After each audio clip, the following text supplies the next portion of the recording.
I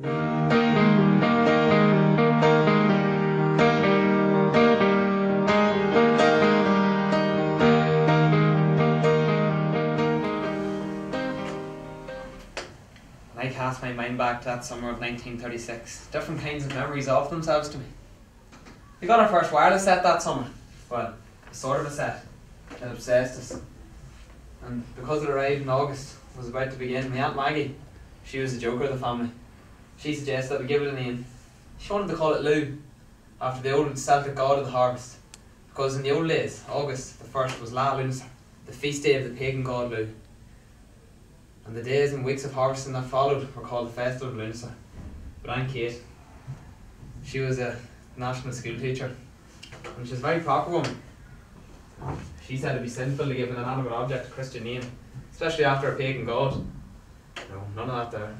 We called it Marconi. That was the name that was engraved on the set. But 3 weeks before we got that wireless, my mother's brother, Uncle Jack, came home from Africa for the very first time ever. For 25 years he had worked out there in a leper colony in Uganda. And now, in his early 50s, and in bad health, he'd come home to Ballybeg, as it turned out, to die. When I cast my mind back to that summer of 1936, these two memories of our first wireless set and of Uncle Jack's return, they're always linked. So when I recall my first shock at Jack's appearance, shrunken and jaundiced with malaria, at the same time I remember my first delight, indeed my awe at the sheer magic of that radio. During those lonesome months in 1936, we were visited by 2 occasions by my father, Cherry Evans. The first time in my life I had the chance to observe him.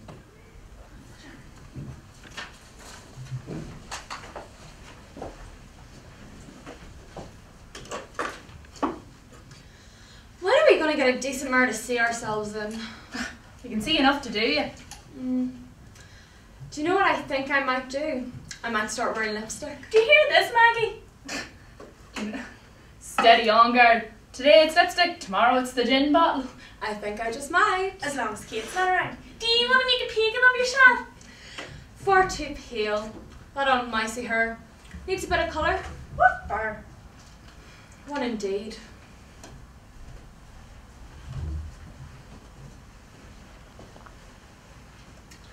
Makes a nice dress up, wouldn't it? God forgive me.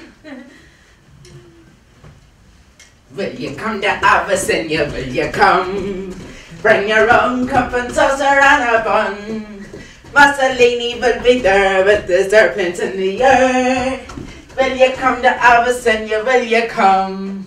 Not bad, Maggie, eh? You should be on the stage, Maggie. And not a bad leg either, huh? Rose Mundy, where is your modesty? Is it not more like this? Good, Aggie. Look, Aggie, look. Will you vote for Daryl Lara? Will you vote?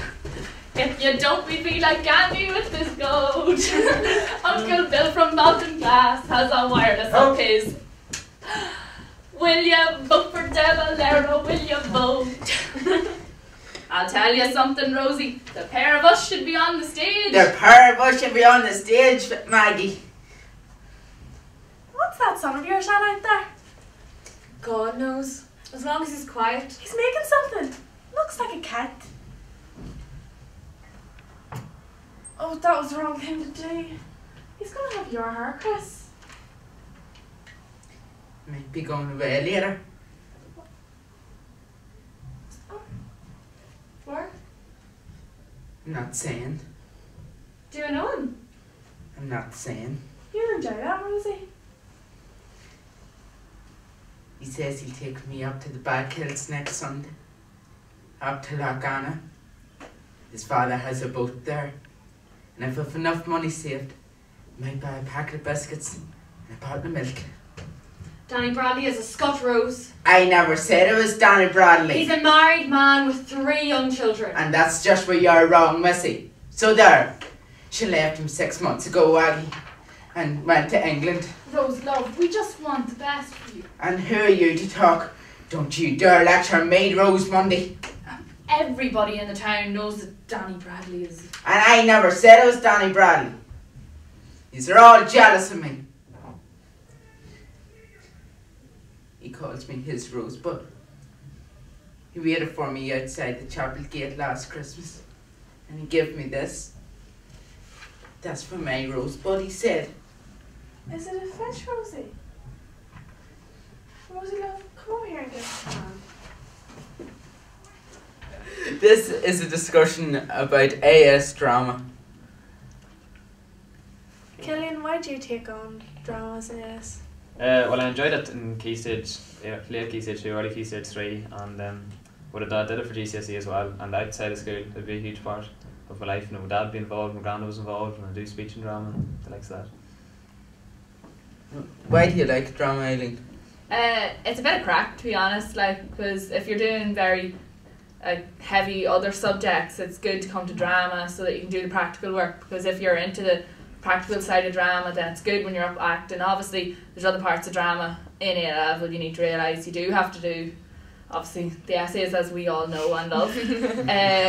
But once you get through that, they're not too bad, because that's, you know, a good bit of the course. But then you have the acting bit, which is good crack, and we all get on, so it's good crack, as I said before. Brian, what do you want to do in university? I'd like to do drama in Queen's, because I think it's a good subject, and I'd like to do it as a job in the future.